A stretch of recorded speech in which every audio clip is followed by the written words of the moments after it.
Hey everyone, welcome back to the channel. In today's video, I'm going to show you how to cancel your Netflix subscription. So first of all, just make sure you are using the latest version of Netflix application. So go to your Play Store or App Store and check if there is any update. So make sure to update it.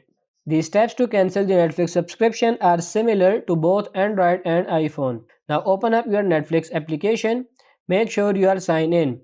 Now open one of your profiles. To cancel your Netflix subscription, you will have to cancel your membership. To do this, tap on My Netflix at the bottom right corner of the screen. Next, tap on these three horizontal lines in the top right corner. Click Account.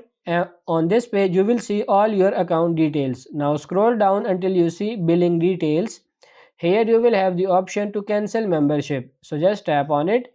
You see that you cannot immediately cancel your subscription. It will take effect once your current subscription ends. So just tap finish cancellation, and that is how you can cancel your Netflix subscription. So that's pretty much it for this video. I hope this video was helpful. If it is, like it and subscribe to the channel. Thank you.